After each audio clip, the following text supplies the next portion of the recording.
बजाओ बजाओ ज़रा झूम के बजाओ। लाउड स्पीकर 90 FM के स्टूडियो में आज हमारे बीच हैं अस्थि रोग विशेषज्ञ और गोरखपुर पूर्वोत्तर रेलवे ललित नारायण मिश्र रेलवे चिकित्सालय के मंडल चिकित्साधिकारी डॉक्टर दिग्विजय सिंह जी। डॉक्टर दिग्विजय सिंह जी गोरखपुर पूर्वांचल के ही रत्न हैं और ये मूलतः देवरिया जनपद के भाटपारानी क्षेत्र के पास बहियारी बघेल गांव के निवासी हैं। आरोग्य भव सीरीज़ आप हमारी देखते रहते हैं, सुनते रहते हैं। इस श्रृंखला के अंतर्गत हम अपने चिकित्सकों को बुलाते हैं कि वो आपके स्वास्थ्य के बारे में बेहतर ढंग से सुझाव दे सकें और आप उनकी बातों को सुनें और उस पर अमल करें। डॉक्टर साहब के बारे में एक परिचय, इनकी पढ़ाई लिखाई जो है ये MBBS हैं असम सिलचर से और पोस्ट ग्रेजुएशन आपने किया है कोच्चि केरल से। डॉक्टर साहब आप हमारे स्टूडियो में आए, इसके लिए आपका लाउड स्पीकर 90 FM की ओर से स्वागत है। धन्यवाद सर, परिचय के लिए बहुत बहुत धन्यवाद। जी। आज हम आपसे बातचीत करेंगे हड्डी रोगों से संबंधित समस्याओं के बारे में। प्राचीन काल से लेकर आज तक अस्थि जोड़ के बहुत सारे तरीके प्राचीन काल में अपनाए जाते थे। पुराने वैद्य कुछ अपना किसी और तरीके से बांधते थे, हड्डियों को जोड़ते थे, लेकिन आज की चिकित्सा प्रणाली बहुत एडवांस हो गई है, बहुत उन्नत हो गई है और नित नए रिसर्च हो रहे हैं। तो डॉक्टर साहब काफ़ी इस बारे में हमारे यंग हैं, लेकिन इनकी पकड़ बहुत अच्छी है और ये इस बीमारी के बारे में आज इनसे हम विभिन्न मुद्दों पर इस पर बातचीत करेंगे। आप इसको ध्यान से सुनें और जो भी डॉक्टर साहब के सुझाव होंगे उस पर भी आप लोग ध्यान देंगे। डॉक्टर साहब आजकल मैं देख रहा हूँ कि एक समस्या जो सबसे ज़्यादा दिखाई दे रही है कई लोगों के, जैसे ये घुटने टेढ़े हो जाते हैं, कुछ लोग एकदम घुटने पकड़ के चलते हैं, दर्द से चीखते चिल्लाते हैं। तो ये जो समस्या आ रही है और ख़ास तौर से मैं देख रहा हूँ कि महिलाओं में इस तरह की दिक्कतें ज़्यादा आ रही हैं। तो आप ज़रा सा इस पर प्रकाश डालें कि ये इस बीमारी का क्या समाधान है, क्या एहतियात बरतें, कैसे अपने को स्वस्थ रखें, इस पर आप प्रकाश डालें। बिल्कुल सर, जिस बीमारी की आपने चर्चा की है इसको गठिया रोग कहते हैं। जी। गठिया रोग भी दो प्रकार के होते हैं। एक तो मतलब जैसे उम्र के साथ जैसे जैसे बढ़ती जाती है तो उसको डिजेनरेटिव अर्थराइटिस बोलते हैं। यूजुअली 50 के बाद जो फीमेल्स होती हैं उनमें मोस्ट कॉमन होता है। जी। एक जो होती है इन्फ्लेमेटरी अर्थराइटिस होती है जो यंग फीमेल्स या मेल्स में मिलती है, जिसको इन्फ्लेमेटरी अर्थराइटिस बोलते हैं। इन दोनों में डिफ्रेंशिएट ऐसे कर सकते हैं कि जैसे कि जनरली काम करने के बाद आपको पेन स्टार्ट हो रहा हो तो वो डिजेनरेटिव अर्थराइटिस होती है। सुबह उठने के बाद आपको जोड़ों में बहुत जकड़न रह रही हो, दर्द रह रही हो, थोड़ा सा काम करने के बाद यू विल फील बेटर, तो वो इन्फ्लेमेटरी अर्थराइटिस रहती है। जो डिजेनरेटिव अर्थराइटिस रहती है उसमें जो होती क्या है कि जो घुटनों के बीच की जो गद्दी होती है वो घिसती जाती है जैसे जैसे एज के साथ। तो उसके बाद क्या होता है कि हमारी हड्डियां कमज़ोर होने लगती है, जोड़ों में दर्द रहता है, पैर जैसा आपने बताया कि तिरछे हो जाते हैं। तो इसको मतलब इस तरीके के सिम्टम्स मिलते हैं। अब इसकी जब शुरुआती लक्षण होते, जब दर्द हो, जकड़न हो घुटने में, तो हमें डॉक्टर को दिखा के उसका एक्सरे करा के उसका इलाज हमें तुरंत स्टार्ट करना चाहिए। प्रिकॉशन बहुत ज़रूरी है इस तरीके की बीमारी में। जैसे आप ज़मीन पे ना बैठें, अलती पलती मार के जो स्क्वैटिंग और क्रॉस लेग सिटिंग होती है, इन पोजीशंस को बचाने से आपकी जो घुटने की जो लाइफ है वो थोड़ी बढ़ जाती है। जिससे जी उस तरीके की दवाएं नियमित लें, कैल्शियम और विटामिन डी की टैबलेट्स लें, बाकी ग्लूकोसामिन जो दवाएं आती हैं उनको लें, घुटने की एक्सरसाइज करें, वो आपको काफ़ी हेल्प करती है। कई बार ऐसा होता है कि मतलब इन दवाओं को ले रहे हैं फिर भी नहीं आपको आराम मिलता है, तो फिर एक्सरे हम लोग करा के देखते हैं। उसमें अगर स्टेज 4 ग्रेड 4 तक की अर्थराइटिस हो चुकी है तो फिर उसमें घुटना बदलने की भी आजकल मतलब है प्रावधान है, जिसमें हम लोग घुटनों को बदल देते हैं और पेशेंट आराम से अपना लाइफ स्मूथली चलता है। तो उससे कुछ अब घुटने की बीमारी से घबराने की ज़रूरत नहीं है, उसका पूर्ण रूप से इलाज है।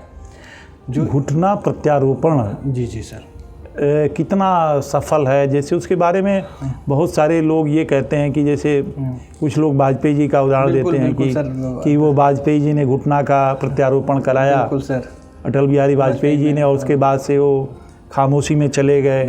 तो एक इस तरह की धारणा लोगों में बनी हुई है कि घुटना जो बदल दिया जाएगा, पहले तो घुटना मत बदलवाइए, कोशिश ये करिए कि दवाइयों पे काम चलता रहे, और लास्ट में लोग सोचते हैं कि घुटना, तो ये घुटना प्रत्यारोपण क्या मतलब जो हमारी तकनीक है उस तकनीक से क्या कोई दिक्कत आती है क्या? कोई दिक्कत नहीं है सर। आज की डेट में 100% और सबसे ज़्यादा की जाने वाली सर्जरी है घुटना प्रत्यारोपण जी। इसमें आपको 100% सक्सेस रेट आज की डेट में मिल रहा है, मतलब इसमें कोई दिक्कत वाली बात नहीं है। अपना घुटना प्रत्यारोपण करवा के लोग आराम से चल रहे हैं, अपनी ज़िंदगी जी रहे हैं जी, वो ये वाजपेयी जी वाला डेफिनेटली मेरे पास जितने पेशेंट आते हैं यही एक उदाहरण रहता है जी जी जी। तो मैं उनको एक ही उदाहरण देता हूँ कि चंद्रयान 1 फेल हो गया तो क्या हमने चंद्रयान 2 नहीं भेजा जी जी, तो भेजा तो पहली बार फेल हुआ, इसका मतलब ये नहीं रहता कि हमने छोड़ दी, उसमें कुछ सुधार की, और आज के डेट में हमने बहुत सुधार किए घुटना प्रत्यारोपण में, और वो बहुत बिल्कुल 100% सक्सेस के साथ हम लोग बहुत अच्छा कर रहे हैं। गोरखपुर के इवन दिल्ली सब जगह, बेंगलोर, हर जगह बहुत ही सक्सेसफुली नी ट्रांसप्लांट हो रहा है। तो कोई उसमें घबराने वाली बात नहीं है। आप आराम से अच्छे डॉक्टर से अच्छे सेंटर पे मिलें और प्रत्यारोपण कराएं और अपनी आराम से घुटने के दर्द से मुक्ति पा सकते हैं। ये घुटना प्रत्यारोपण की प्रक्रिया में कितना समय लग जाता है, और एक आम जैसे जो मरीज़ हैं हमारे गाँव तक भी लोग सुनते हैं तो और देखते हैं, तो मतलब कितना इसमें खर्चा मतलब आ जाता है? सर ये घुटना प्रत्यारोपण जनरली हम लोग ऑपरेशन करते हैं, उसके नेक्स्ट डे ही हम लोग वॉकर पे पेशेंट को चलाना शुरू कर देते हैं जी। करीब 1 से 1.5 महीने तक पेशेंट को वॉकर से चलाते हैं, साथ में उनको कुछ एक्सरसाइज बताते हैं, और वो नॉर्मल 1 से 1.5 महीने के बाद बिल्कुल नॉर्मल आप वॉकर छोड़ के चलना शुरू कर देते हैं। दूसरी चीज़ की जो खर्चे की बात होती है वो डिपेंड करता है सेंटर टू सेंटर वाइज। इसमें 3 से लेके 5 लाख 5.5 लाख तक के खर्चे मतलब आ जाते हैं दोनों घुटनों को प्रत्यारोपण के लिए जी जी जी। तो इस तरीके का और कोई घबराने वाली बात नहीं है। आप नियमित व्यायाम करते हैं घुटना प्रत्यारोपण के बाद तो आप बिल्कुल स्वस्थ रहते हैं। ये अपनी हड्डियाँ कैसे स्वस्थ रहें, इसमें व्यायाम का भी एक योगदान रहता है। बिल्कुल सर। तो जैसे आम तौर पे अपने को स्वस्थ रखने के लिए हड्डियों को क्या करना चाहिए, जैसे डाइट में क्या लें और व्यायाम कितना करें, इस पर भी थोड़ा सा आप प्रकाश डालें। देखिए, जैसे हड्डियों को स्वस्थ रखने के लिए हमें प्रचुर मात्रा में कैल्शियम, विटामिन डी, ये जिससे हड्डियां बनती हैं उस तरीके के लिए। हमारी जोड़ों को स्वस्थ रखने के लिए उनकी मोबिलिटी बहुत ज़रूरत रहती है, तो उसके लिए हमें नियमित रूप से व्यायाम करें, उससे आपकी जोड़ों की मोबिलिटी बनी रहती है। और अगर कोई बीमारी हो तो उसको कल पे टालें ना, उसको तुरंत जांच कराएं, उसका इलाज कराएं, तो इससे आपकी स्वस्थ रहेंगे। प्रचुर मात्रा में कैल्शियम आपको दूध में, अंडे में, सब इन जो कैल्शियम रिच फूड्स हैं, नट्स में आपको मिलते हैं, तो इस तरीके के फूड्स लेने से आपको फ़ायदे रहेंगे। एक समस्या और आ रही है आजकल लोगों के सामने कि ज़्यादातर लोग एसी में रहते हैं जी, और धूप नहीं मिलती है जी बिल्कुल, जबकि सूरज की रोशनी भी तो विटामिन डी का एक प्रमुख स्रोत है। बिल्कुल बिल्कुल सर। तो मतलब आम एक कॉमन मैन को कितनी रोज़ धूप में थोड़ा सा रहना चाहिए जिससे कि उसकी हड्डियां मजबूत हों, क्योंकि एसी में रहने से क्या हड्डियां कमज़ोर होती हैं? बिल्कुल सर। जो सनलाइट जो होती है हमारे शरीर में, जो विटामिन डी को होती है उसको बनाने में, जो सुबह की जो रोशनी होती है, सुबह 9, 10, 11 बजे की धूप रहती है, तो आप आधे से 1 घंटे अगर धूप में अगर वो सुबह की ले लेते हैं तो that will be the more than sufficient amount कि आपको विटामिन डी की प्रचुर मात्रा आपके शरीर में बन जाती है और वो आपके शरीर की हड्डियों को स्वस्थ रखती है। तो प्रयास करें कि सुबह क्या जो 9-10 बजे की धूप होती है, अर्ली मॉर्निंग जो आपकी 9-10 से 11 बजे तक की, तो उसमें आप आधे घंटे बैठें और उस तरीके की, तो उससे आपकी हड्डियाँ स्वस्थ रहेंगी सर। ये अर्थराइटिस की जो प्रॉब्लम है, अर्थराइटिस वही गठिया है? जी सर, गठिया। और ये स्पॉन्डिलाइटिस, ये भी ज़्यादा समस्या आ रही है लोगों को, कंधे में दर्द, कोहनी में दर्द। कई छोटे छोटे बच्चों को मैं देख रहा हूँ कि उनके गर्दन में दर्द हो जा रहा है, तो वो डॉक्टर के यहाँ दौड़ रहे हैं। तो ये स्पॉन्डिलाइटिस के लक्षण क्या हैं कारण क्या है और इसका निदान क्या है? देखिए, अभी तो आजकल मैं अपने क्लिनिक में, हॉस्पिटल में यूजुअली देखता हूँ कि गर्दन के दर्द जो होती है स्पॉन्डिलाइटिस की, जो मोबाइल यूजर्स हैं जी डेली, मतलब रेगुलर आप चाहते ना चाहते हुए 7 से 8 घंटा आप मोबाइल यूज़ करते हैं, उसके रॉन्ग पोस्चर की वजह से कि बिल्कुल हमने सर झुका के अपना जो आइडियल पोजीशन है, आप 30 डिग्री से ज़्यादा सर ना झुकाएं। 30 डिग्री से जैसे ज़्यादा सर आपका ज़्यादा झुकता है, आपके सर का 3 गुना भार आपके गर्दन पे पड़ता है, जिसकी वजह से गले का दर्द काफ़ी होता है पेशेंट्स को, और इस तरीके के पेशेंट होता है। दूसरा, आप सोते वक्त बहुत ऊंचा तकिया वगैरह जो पिलो यूज़ करते हैं, उसकी वजह से भी बहुत ज़्यादा गर्दन दर्द, ये गले में दर्द, स्पॉन्डिलाइटिस वाली फीचर्स आती है। कुछ जेनेटिक डिजीज़ हैं जिसकी वजह से भी मतलब वो आती है, तो वो जांच का विषय है। बट मुख्यतः ये mobile over use, screen time, आप जो लैपटॉप पे काम करते हैं, स्क्रीन पे आपकी जो डेस्कटॉप है आपकी प्रॉपर पोजीशन पे नहीं है, आपकी जो बहुत हाइट पिलो यूज़ कर रहे हैं, तो इन सब जो मुख्यतः ये कारण है जिसकी वजह से डे टू डे में आप इनसे बचाव कर सकते हैं और अपने गर्दन के दर्द से निजात पा सकते हैं। ये जो फ्रैक्चर है, पहले आमतौर पे फ्रैक्चर जो प्लास्टर आप लोग लगाते हैं फ्रैक्चर में, जी सर, तो प्लास्टर की कोई नई तकनीक भी, कोई नई विधा भी आ गई है, और हड्डियां आमतौर पे कितने दिन में नेचुरली जुड़ जाती हैं? बिल्कुल सर, जैसे पहले हमने बहुत से पेशेंट्स को देख रहे थे हैं कि गांव में जनरली हड्डी टूटी, किसी ने वहाँ के लोकल सेटर ने उसको बोन को बांध दिया, और जब प्लास्टर हटता है तो हड्डियाँ तिरछी जुड़ी रहती हैं। जी। बट अभी हमारी रिसेंट टेक्निक क्या होती है, एक सियाम, फ्लोरोस्कोपिक सियाम मशीन रहती है, जिसमें हम लोग जब हड्डियों को बैठाते हैं तो हमारे सामने स्क्रीन पे रखता है, हम लोग देख सकते हैं कि हमारी हड्डियाँ कितनी % बैठी हैं, और जब तक हमारी हड्डियाँ 100% एक्यूरेट अलाइन नहीं रहती हैं, तब तक हम लोग प्रयास करके उसको बैठा के और तभी प्लास्टर लगाते हैं सियाम गाइडेंस के अंदर। उससे क्या फ़ायदा ये होता है कि जब हम प्लास्टर 1.5 महीने बाद हटाते हैं तो हमारी हड्डियाँ बिल्कुल सीधी जुड़ी रहती हैं, और पेशेंट को कोई किसी प्रकार की डिफॉर्मिटी नहीं रहती है जी। तो इस तरीके की चीज़ों से मैं बोलूँगा कि आप किसी मतलब इस चीज़ को लाइटली ना लें। अगर आपको फ्रैक्चर हो गई है तो प्रॉपर जगह पे, अच्छे सेंटर पे उसका इलाज कराएं।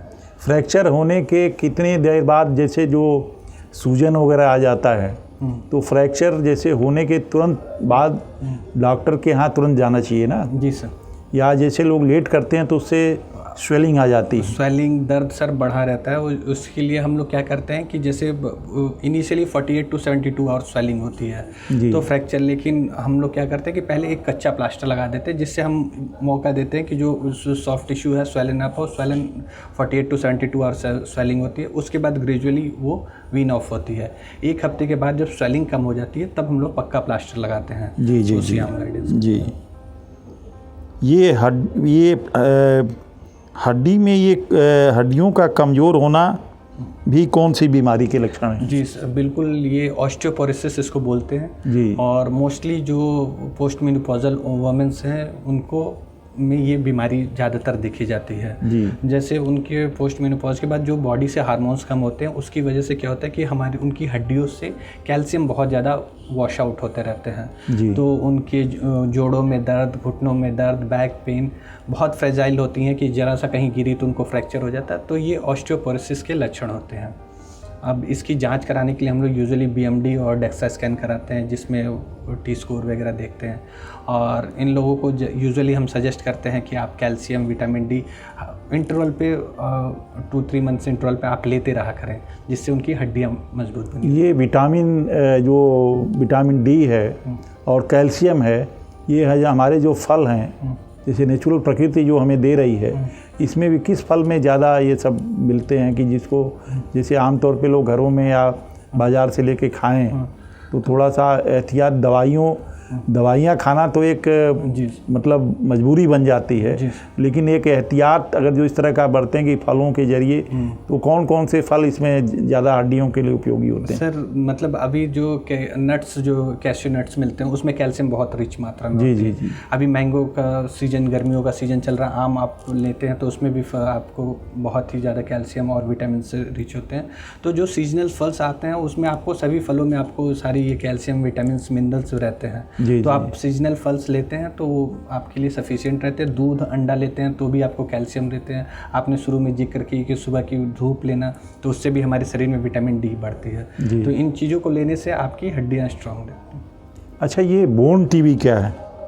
बोन टीबी जनरली सर इसके लक्षण क्या हैं बोन टीबी के? बिल्कुल सर, कई बार हमारे पास ऐसे पेशेंट आते हैं जिनके कमर में बैक पेन बहुत ज़्यादा हो रहा है, हिप में पेन बहुत ज़्यादा हो रहा है। तो इसमें होता क्या है कि जैसे पेशेंट्स को पहले कोई टीबी का पेशेंट है या टीबी के पेशेंट में कांटेक्ट में आया हुआ है, तो उसकी जो बैक्टीरिया है वो बोन्स तक पहुंच जाती हैं, जिसकी वजह से उनका back pain even after normal treatment के बाद भी रिलीफ नहीं हो रही है। तो फिर हम फर्दर इन्वेस्टिगेशन उनका एक्सरे कराते हैं, उनका मॉन्टेक्स टेस्ट कराते हैं, सीबी नेट करके टेस्ट कराते हैं सब, और एक्सरे में उनकी जो फीचर्स मिलती हैं लाइटिक लीजन वगैरह तो चीज़ें, तो उससे देख के हम लोग एक डायग्नोसिस मतलब टीबी बोन है कि वो बोन में टीबी का इन्फेक्शन हो गया है सर, और यूजुअली नॉर्मल ट्रीटमेंट से वो रिस्पॉन्स नहीं करता है। तो उसके लिए हमें ATT मतलब एंटी ट्यूबरकुलर ट्रीटमेंट चलाना रहता है, जो कि 12 से 18 महीने तक डिपेंड ऑन द कि किस तरीके का इन्फेक्शन हो उस पर उनको चलाना रहता है। जी। अच्छा, ये एक समस्या जो है आम तौर पे जो ये आ रही है कि ड्रग रेजिस्टेंस टीबी का क्या उपचार है? ये ड्रग रेजिस्टेंस टीबी क्या है? बिल्कुल सर, जैसे हमने किसी टीबी के पेशेंट्स को ट्रीटमेंट स्टार्ट किया, वो चीज़ें उसकी इनिशियली डायग्नोसिस, तो उसमें हम लोग उसको देखते हैं कि वो उसकी जो बैक्टीरिया है कौन सी दवाएं से मतलब रिस्पॉन्स कर रही हैं। जनरली जो फर्स्ट लाइन ऑफ ट्रीटमेंट है वो आइसोनियाजाइड, रिफाम्पिसिन, स्ट्रेप्टोमाइसिन, स्टाम्ब्यूटॉल, ये सारी जो दवाएं हैं जो टीबी की फर्स्ट लाइन ट्रीटमेंट है।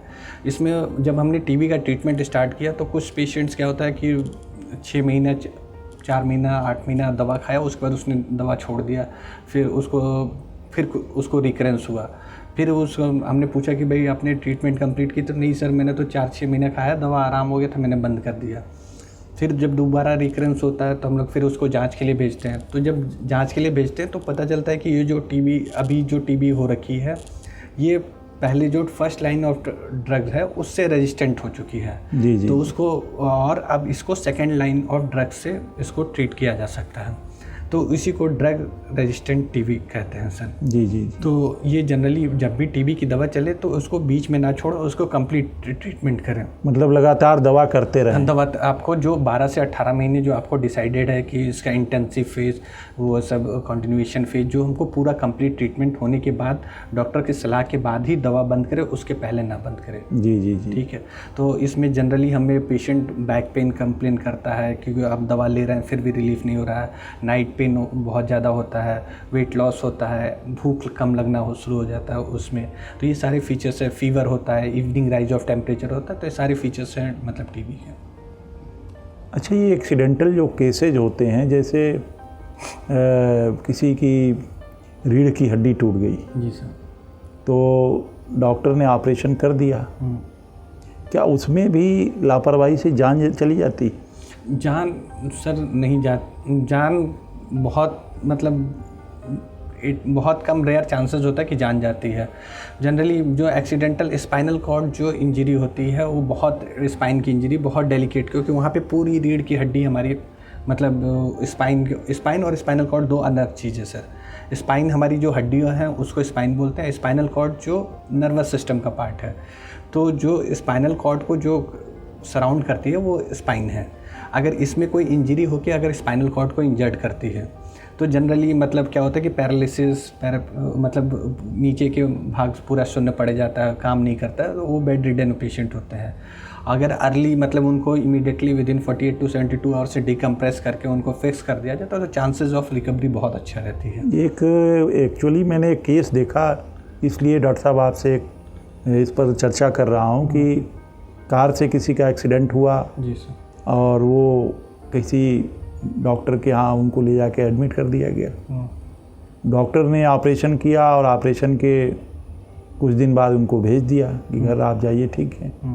एक्चुअली ये शुगर के पेशेंट भी थे वो, और बाद में वो घर जाने के बाद उनको फिर प्रॉब्लम हुई और एक दूसरे प्राइवेट अस्पताल ले जाया गया, फिर उनको वेंटिलेटर पे डालना पड़ा। तो उसमें जो हमने पूछा तो डॉक्टर्स ने ये कहा कि जैसे अगर जो उसमें एक फिजिशियन को भी रखना चाहिए था। बिल्कुल, कि जो वर्क होता है। जैसे जो ऑपरेशन हो तो उसमें अगर जो फिजिशियन रहता तो शायद वो बेहतर सजेस्ट करता कि शुगर कितना है, क्या चीज़ें हैं। तो क्या इस तरह के जो मेजर ऑपरेशन होते हैं उसमें आप लोग फिजिशियन को भी बिल्कुल इन्वॉल्व करते हैं? बिल्कुल बिल्कुल सर। अब जो भी ट्रीटमेंट होता है एक सिंगल डॉक्टर कोई भी नहीं करता है, वो मल्टी डिसिप्लिनरी अप्रोच रहती है जी। हमारी। मतलब जैसे पूरी टीम, जो सर्जन का पार्ट है सर्जन करेगा, जो फिजिशियन का पार्ट है फिजिशियन करेगा, जो फिजियोथेरेपिस्ट का पार्ट है फिजियोथेरेपिस्ट करेगा, जो नर्सेस का पार्ट है नर्सेस। तो ये एक मल्टी डिसिप्लिनरी ट्रीटमेंट अप्रोच रहता है हमें कि सिंगल। अगर वो डायबिटिक पेशेंट है तो definitely is prone for infection और उसकी मतलब रिजल्ट कम होने के लिए। तो जो फिजिशियन रहता है वो उनका काम रहता है कि आपकी पोस्ट ऑप में शुगर कितना कंट्रोल करना है, कैसे इसको इन्फेक्शन कंट्रोल करना है, तो वो फिजिशियन विल डू बेटर। जी। ठीक है, सर्जन काम he will do the surgery and rest of the things. वो चीज़ें पोस्ट ऑप के बाद जो फिजियोथेरेपिस्ट है उसको मोबिलाइज करना है कि कैसे। तो ये एक मल्टी डिसिप्लिनरी अप्रोच रहती है, इस तरीके से हम लोग ट्रीट करते हैं। अच्छा, बच्चों में भी डॉक्टर साहब मैं देख रहा हूँ कि जो नवजात हैं उसमें उनकी हड्डियों में भी विकृति आ रही है या कुछ ऐसे केसेज आ रहे हैं। बच्चों में ये किस तरह की समस्या आ रही है हड्डियों की? बिल्कुल सर, बच्चों में भी सर जैसे अभी न्यूबॉर्न बच्चे जैसे पैदा होते हैं जी, तो हमेशा वो जब बच्चे पैदा होते हैं एक पीडियाट्रिशियन उनको इनिशियल इवोल्यूशन के लिए रखे जाते हैं। तो वो क्या करते हैं, शुरुआत में उनके हिप, नी, उनके पैरों को सारी एग्जामिन, स्पाइन को सब देखते हैं। जनरली जो मोस्ट कॉमन जो देखा जाता है कि उनके फुट में डिफॉर्मिटी रहती है, जिसको CTV करके आपने बहुत लोगों को देखा होगा कि जो CTV डिफॉर्मिटी है, जिसको कंजेनाइटल टैलो इक्विनोवेरस बोलते हैं। इस तरह की डिफॉर्मिटी को हम लोग जनरली सीरियल कास्टिंग, मतलब हर हफ्ते बुला के जो उसकी फुट की डिफॉर्मिटी है वो 6 से 8 हफ्तों में करेक्ट करते हैं उसको। और लास्ट में कुछ पेशेंट्स में ज़रूरत रहती है एक छोटी सी सर्जरी की, टीनोटॉमी की, तो उसमें करते हैं। अदरवाइज नहीं ज़रूरत रहती तो नहीं करते हैं उस चीज़ को। क्या कुछ जैसे महिलाएं जब प्रेग्नेंट होती हैं तो उस दौरान भी कुछ हड्डियों में विकृति आने के चांसेस होते हैं क्या? मतलब किसमें, बच्चे में कि बच्चे में? मैम सर, जब अगर महिलाएं ओल्ड एज जैसे एज बढ़ता है जी, तो वो अगर लेट एज में कंसीव करती हैं तो सिंड्रोमिक बच्चे बहुत ज़्यादा, मतलब जैसे उनके जो ओवरी है वो डिफॉर्म, जैसे एजिंग ज़्यादा हो जाती है तो वो सिंड्रोमिक बच्चे होने के ज़्यादा चांसेस रहते हैं। जी। तो यूजुअली आप अर्ली कंसीव कर लें, बहुत लेट प्रेगनेंसी प्लान करने पे इस तरीके की डिफॉर्मिटी और सिंड्रोमिक बच्चे होते हैं जिसमें इस तरीके की प्रॉब्लम होती है। आपके पास तो पूरे मंडल भर के रेल कर्मियों के मामले आते होंगे। जी सर। तो आजकल ज़्यादातर केसेज किस तरह के आपके सामने आते हैं? Usually back pain, knee pain, shoulder pain, elbow pain, मतलब इस सभी सारे जॉइंट्स की पेन के लोग आते हैं। जी। अभी लिगामेंट इंजरी भी बहुत सारे मतलब हमारे पास आते हैं, वो जैसे कि ACL लिगामेंट इंजरी। तो अभी लिगामेंट इंजरी के लिए हम लोग ने ऑर्थोस्कोपिक सिस्टम स्टार्ट किया है, जिसमें आपको सिर्फ छोटे छोटे होल बना के कैमरे के थ्रू पूरी सर्जरी की जाती है। तो ये बहुत ही अच्छा, मतलब मॉडर्न ऑर्थोपेडिक्स में बहुत अच्छा मतलब ये चेंजेज आ रखा है। आपका ये जो ललित नारायण मिश्र रेलवे चिकित्सालय है, जी सर, तो इसमें आपकी ऑपरेशन थिएटर वगैरह? बिल्कुल सर, हम लोग ऑपरेशन थिएटर है, फुल्ली फंक्शनल है, हम लोग डेली ऑपरेशन। क्योंकि हमारा इस कार्यक्रम को रेल कर्मी भी देख रहे होंगे, सुन रहे होंगे। जी सर। तो उनके लिए कि मतलब कहीं से कोई आप अकेले उस डिपार्टमेंट में हैं कि और? हमारे साथ डॉक्टर फ़हीम अहमद सर हैं, सीनियर ऑर्थोपेडिक सर्जन है हमारे रेलवे हॉस्पिटल में। तो हम दोनों लोग बहुत ही अच्छी टीम के साथ मतलब काम कर रहे हैं। जी। तो एक तो महिलाओं और बच्चों के बारे में आपने बताया कि जो इस तरह की बच्चों में जो ये समस्या आ रही है, मतलब लेट जो मैरिज वगैरह हो रही है, इससे जो बच्चे जो पैदा हो रहे हैं तो उनमें इस तरह की विकृति आ रही है। लेकिन नॉर्मल जब डिलीवरी होती है, जब बच्चों ये महिलाओं की, तो उस समय तो आमतौर पे ये जो बच्चे के डॉक्टर होते हैं उसमें ऑर्थोपेडिक के डॉक्टर को तो कोई इन्वॉल्व नहीं करता सर। पहले पीडियाट्रिशियन रहते हैं जी, वो इवोल्यूएट कर लेते हैं कि कुछ तो गड़बड़ है इस बच्चे के हिप में या नी में। उनको इतना एक्सपीरियंस रहता है कि प्रॉपर स्टेबल नहीं है, इसका हिप बार बार बाहर डिसलोकेट हो रहा है वो चीज़ें। तो फिर वो एक ऑर्थोपेडिक सर्जन को कि सर आप मतलब डॉक्टर साहब आप देख लें इसको बच्चे को। तो हम लोग उसको देखने के बाद अगर बहुत ज़्यादा अनस्टेबल हिप रहता है तो उसका अल्ट्रासाउंड कराते हैं। उसमें कुछ एंगल्स होते हैं, अल्फा बीटा एंगल्स, उसमें डिटेल में नहीं जा रहा है सर। और फिर उसके अकॉर्डिंगली उसको प्लास्टर लगाना है कि उसको ये कुछ ब्रेसेस देना है, तो उसके अकॉर्डिंगली ट्रीट करते हैं।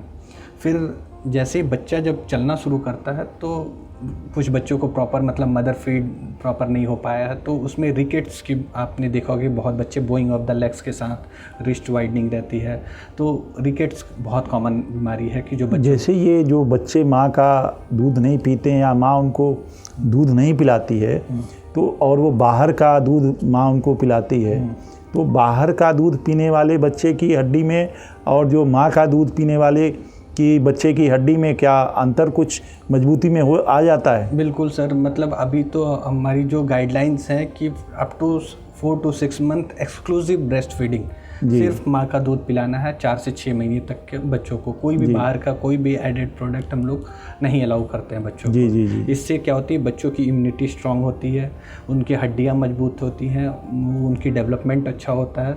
तो इसलिए एक्सक्लूसिव ब्रेस्ट फीडिंग जो होता है मतलब अभी 4 से 6 महीने तक, उसके बाद से हम लोग धीरे धीरे मतलब सॉलिड फूड उनकी डाइट में ऐड करते जाते हैं जी। तो ये definitely they are on the advantage, जो उनको 4 से 6 महीने तक कंप्लीट मदर फीड मिला है तो वो they are on the advantage with the others. जी ठीक है। ये डॉक्टर साहब ने बहुत महत्वपूर्ण बात बताई, ख़ास तौर से हमारी बहनें माताएं हमारे इस कार्यक्रम को जो देख रही हैं सुन रही हैं कि आप अपने बच्चे को अपना दूध ज़रूर पिलाएं, क्योंकि आप बाज़ार का जो दूध है, जो बॉटल का दूध है, उससे आपके बच्चे की हड्डी कमज़ोर हो जाती है। ये एक बहुत महत्वपूर्ण बात है और हड्डियां जो कमज़ोर होने का एक बच्चों का एक बड़ा कारण डॉक्टर साहब ये होगा। जी सर, जी सर, मतलब ये भी एक कारण होता है जिसकी वजह से। दूसरा, जैसे आप बच्चों को देखते हैं जब स्टार्ट करते हैं तो उनकी बोइंग मतलब पैर अंदर की तरफ मुड़ने लगते, तो रिकेट्स, बहुत विटामिन डी की कमी की वजह से रिकेट्स, तो बहुत से माएँ अपने बच्चे को लगती सर बच्चा चलता है तो ऐसे घुटना अंदर की तरफ मुड़ा रहता है। फिर हम लोग उनके एक्सरे करा के देखते हैं कि वाइडनिंग रहती है एक्सरे में, तो रिकेट्स, फिर उनको विटामिन डी स्टार्ट करते हैं और ग्रेजुअली बच्चा इंप्रूव हो जाता है चीज़ें। जी। नेक्स्ट, जब बच्चा चलते चलते जैसे 4 से 7 साल का बच्चा मतलब होता है तो एक स्किफी स्लिप कैपिटल फीमोरल एपिफाइसिस, जो कूल्हे की हड्डियाँ होती है वो स्लिप कर जाती हैं, तो इस तरीके की भी बीमारी काफ़ी देखी जाती है। उसके बाद परथिस डिजीज़ करके एक है जिसमें बच्चे की जो कूल्हे की हड्डियों की जो ब्लड सप्लाई हो जाती है वो कम हो जाती है, तो जिसकी वजह से डिफॉर्म्ड हेड हो जाते हैं। तो इस तरीके की बीमारियाँ बच्चों में बहुत कॉमन देखी जा रही हैं। तो तमाम बीमारियाँ जो ये मैंने मोटे मोटे कुछ बीमारियों के बारे में बताया जिसकी वजह से बच्चों की। जी। ये कहा आपने कूल्हे की हड्डी टूटने की समस्या बताई, मैंने ख़ास तौर से मैं ओल्ड एज के लोगों को देखता हूँ। बिल्कुल सर, जब कूल्हा टूटता है तो बहुत तकलीफ़ होती है, और इसका इलाज क्या, ये पूरी तरह क्योर हो जाता है कूल्हे टूटने का? क्या ऑपरेशन के बाद ही आप लोग उसको जोड़ पाते हैं ना? बिल्कुल सर, जैसे अभी जैसे कूल्हे की हड्डी इंटरट्रोकेंट्रिक फ्रैक्चर, जो हमारी हिप की जॉइंट की जो फीमर होती है उसके बीच में, जो मोस्ट कॉमनली आफ्टर 50s के बाद, मतलब हर दिन ओपीडी में 2-3 पेशेंट ऐसे आते हैं जो आईटी फ्रैक्चर के साथ आते हैं, तो इनका ऑपरेशन करके हम लोग रॉड डालते हैं, स्क्रू से फिक्स करते हैं, तो इस और वो फिर हड्डियों मतलब जुड़ जाती हैं विद द टाइम पीरियड वो चीज़ें। कई बार होता है नेक ऑफ फीमर फ्रैक्चर हो जाता है, जिसकी वजह से हमें या तो बहुत ओल्ड एज रहता है तो बाइपोलर हिप आर्थोप्लास्टी करना पड़ता है। अगर तो अराउंड 50s के आसपास हैं जो बहुत एक्टिव हैं तो उनको टोटल हिप रिप्लेसमेंट करके भी वो चीज़ें ठीक की जाती हैं। जी। तो ये चीज़ें कंप्लीट ठीक हो जाती हैं, उसमें कोई घबराने वाली बात नहीं है। अच्छा, कूल्हे का भी जो है, कूल्हे का भी हड्डियाँ, बिल्कुल। जी। एक तो आपने कूल्हे का बताया, और दूसरा घुटने का जो है, घुटने को लेके जो बहुत सारी भ्रांति है कि मतलब घुटना प्रत्यारोपण होने के बाद से वो ठीक नहीं होता है, और तो ये सारी बातें नहीं हैं। बिल्कुल ठीक हो जाता है सर। अभी बहुत सबसे ज़्यादा की जाने वाली सर्जरी अभी नी रिप्लेसमेंट है, जो कि बहुत हर जगह बहुत अच्छे से की जा रही है। जी। आप लोग क्या रेलवे में भी, आपके यहाँ रेलवे हॉस्पिटल में भी ये सुविधा है? सर अभी नी रिप्लेसमेंट का हम लोग मंगा रहे हैं, जो इंस्ट्रूमेंट सेट है। अभी तक मतलब चीज़ें नहीं थी, लेकिन अभी हम लोगों ने डाल रखा है, जल्दी हम लोग उसको शुरुआत करेंगे रेलवे में। अच्छा। तो आपके पास तो यहाँ पूरे रेल मंडल, मतलब यहाँ से लोग बिहार तक, यहाँ से लेके वाराणसी सर, और इधर आईजेट नगर, इधर सिवान से छपरा से आगे तक का पूरा मतलब एरिया ये गोरखपुर रेलवे हॉस्पिटल कवर करता है। जी। तो डॉक्टर साहब, आपने बहुत मोटा मोटी जो बातें बताई हैं, हड्डियां हमारे लिए, क्योंकि हड्डियों से ही सारी चीज़ें जुड़ी हुई हैं, और हड्डियों में जो समस्याएं आ रही हैं उस पर आपने प्रकाश डाला, और आप हम एक बात और चाहते हैं कि आपका करियर एक डॉक्टर के रूप में, चूँकि मुझे ये जानकारी मिली है कि आपका कोई परिवार में कोई डॉक्टर नहीं था और हमारे इस कार्यक्रम को हमारे यंगस्टर्स भी सुन रहे हैं, तो आपने जो पढ़ाई की MBBS की, यहाँ तक आगे बढ़े, तो बेसिकली इसमें एक यंगस्टर्स को क्या संदेश है कि आज के बच्चे आपकी तरह जो डॉक्टर बनना चाहते हैं उनको क्या करना चाहिए, कैसे तैयारी करनी चाहिए और क्या कमियां रह जाती हैं जिससे लोग चूक जाते हैं? थोड़ा, चूँकि आप यंग हैं और आप अपनी मेहनत से यहाँ पहुँचे हैं, आपके परिवार में भी कोई डॉक्टर नहीं है जहाँ तक मेरी जानकारी है, आपने पहली बार ये सारी चीज़ें अपनी मेहनत के बदौलत आपने ये हासिल किया है और आप एक ऐसे क्षेत्र से आते हैं जो पूर्वांचल का बहुत पिछड़ा हुआ क्षेत्र है, भाटपारानी बिहार बॉर्डर पे। तो हम चाहेंगे कि थोड़ा सा अपनी ये आपने कैसे तैयारी की और कैसे आगे बढ़े, जो हमारे यंगस्टर सुन रहे हैं उनको भी एक संदेश आपके ज़रिए मिलेगा। जी सर, सबसे पहले तो मतलब आप जो पढ़ाई कर रहे हैं उसमें एक हमारा एम होना चाहिए कि हमें बनना है वो चीज़ें, और जब आपका एम डिसाइडेड रहेगा तो उसके रास्ते पे आप चलना शुरू करते हैं, तो कि उसके लिए आप प्रयास करते हैं। तो जो भी 10th क्लास के बाद जो पास आउट होते हैं तो उनको फिज़िक्स, केमिस्ट्री, बायो और मैथ्स का ऑप्शन रहता है। तो जनरली जिनको डॉक्टर बनना है उनको फिज़िक्स, केमिस्ट्री, बायो लेना रहता है। 12th पास करने के बाद अभी नीट की परीक्षाएं होती है जिसमें आपको बहुत ही मेहनत करना होता है, लाखों विद्यार्थी प्रयास करते हैं और जिसमें आपको बहुत मेहनत करना पड़ता है, लेकिन मेहनत से घबराएं नहीं, आज नहीं तो कल होगा।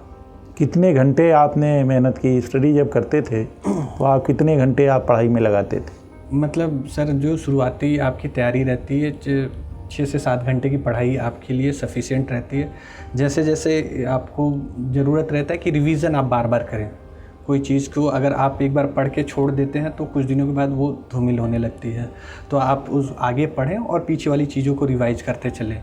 तो इससे क्या होता है कि आपकी सारी चीज़ें एक वाइंड अप होती जाती है और मेहनत करने के साथ साथ भगवान का आशीर्वाद, माँ बाप का सपोर्ट, ये सब चीज़ आपके साथ रहेगी तो निश्चित रूप से आप सभी लोगों को सफलता मिलेगी। जी जी जी।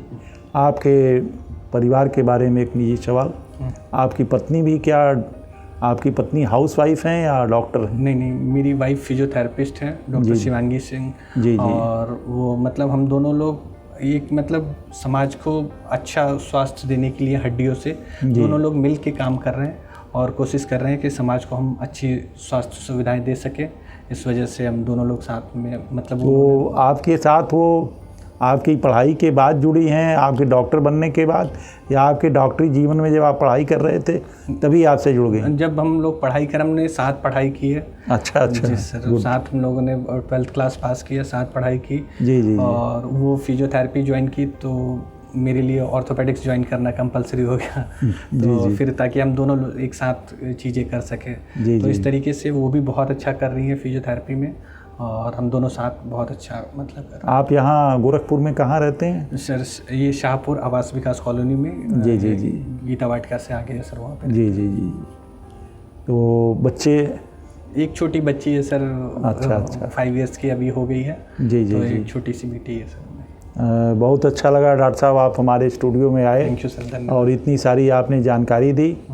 आप निरंतर मरीजों की सेवा में लगे रहें। धन्यवाद। और चूँकि डॉक्टर को भगवान के बाद धरती का भगवान डॉक्टर को कहा जाता है, तो आपसे मिल करके और बहुत अच्छा लगा।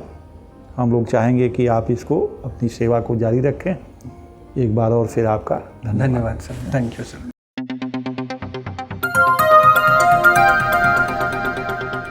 बजाओ जरा झूम के बजाओ, बजाओ बजाओ जरा झूम के बजाओ।